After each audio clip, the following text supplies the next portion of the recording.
There are important connections between what happens around that manger in Bethlehem and what happens on the cross at Calvary. It's a new and unexpected thing. And we know that it's new because of what the prophecies say and what they do not say. Isaiah gives this beautiful invitation in our first reading to the people of Israel to rise up in splendor, for the glory of the Lord is shining upon them. He talks about nations coming from afar, kings bringing gifts of gold and frankincense. They're gifts for a king, for an anointed one. And we see all this happening. We see this prophecy being fulfilled in Bethlehem. We see wise men coming from a foreign land, unbelievers guided by the light of a star to welcome the newborn king. But there's one gift, one unexpected gift. And it's such an unusual gift that we can't help but notice it. Myrrh is brought to the feet of this newborn child. Myrrh. Myrrh was used to embalm the bodies of the dead. And it's brought to the baby shower for Jesus. It is totally out of place. I mean, can you imagine the reaction? Oh, wow, embalming fluid. Thank you so much. I can't wait to give this to my son. Yeah, right. Yeah, throw it away.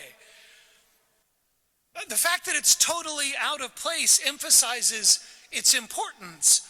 It's what links the manger in Bethlehem to the cross on Calvary.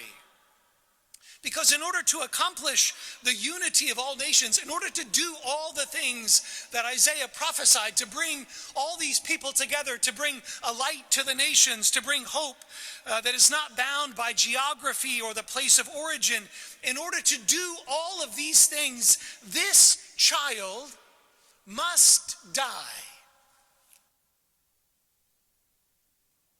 The only way to bring about the salvation of the entire world is for the Christ, the Son of God, to give his life freely on the cross. And with the gift of myrrh, which was not on Isaiah's registry list for the child, with that gift, we see it from the very beginning. This is the way God uses to draw all people to himself.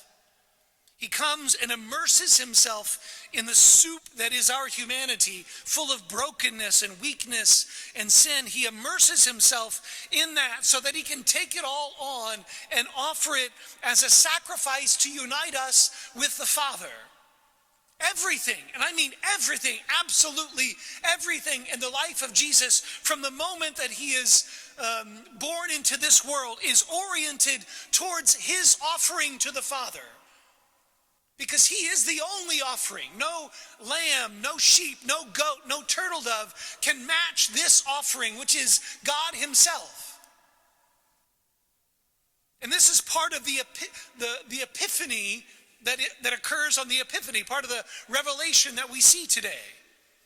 It's not just the revelation that this child is special and that he's the Son of the Most High. It's not just that God reveals himself to us in human flesh. It's also the revelation that this child is going to have to die in order to accomplish the mission for which he was sent. But we don't want to talk about this at Christmas.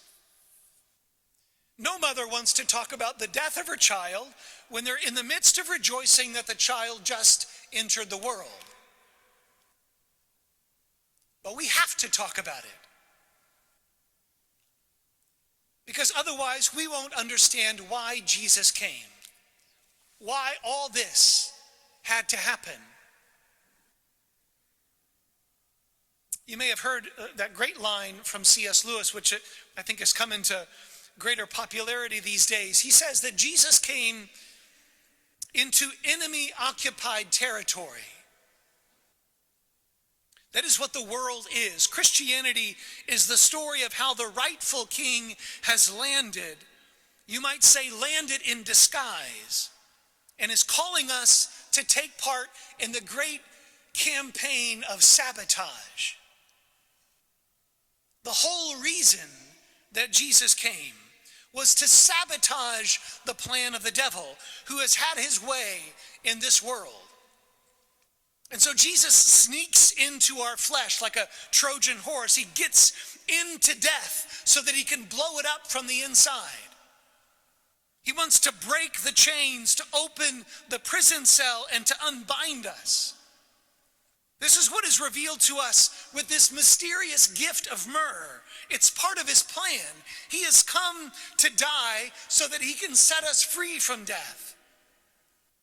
Not that we won't die in our bodies and pass from this world, but eternal death no longer has power over us.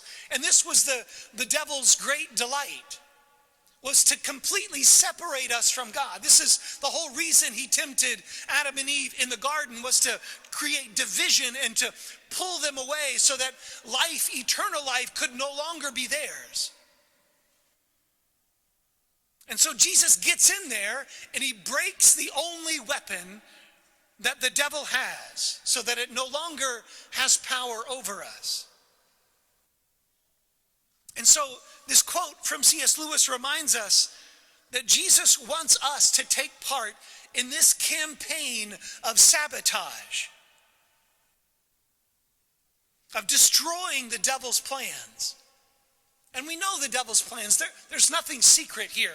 His plan is to accuse us, to isolate us, and to lie to us. He is not creative. Those are the same things that the devil does over and over again. Accuses us, he lies to us, and he isolates us.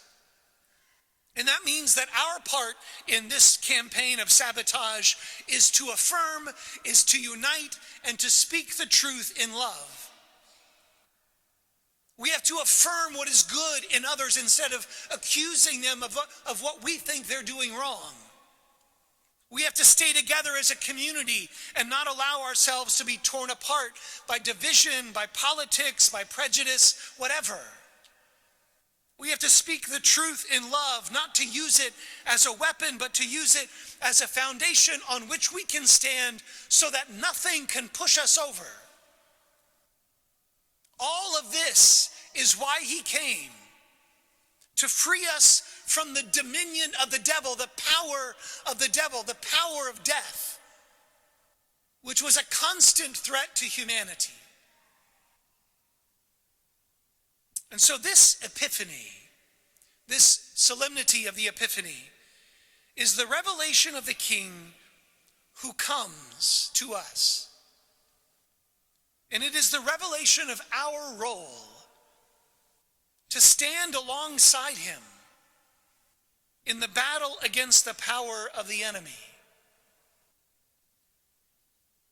And so let's sabotage the heck out of the devil by standing together as the church, by affirming the goodness of our brothers and sisters, and by living in the truth of Jesus Christ. It's the work that he began, and it's the work that we have to continue.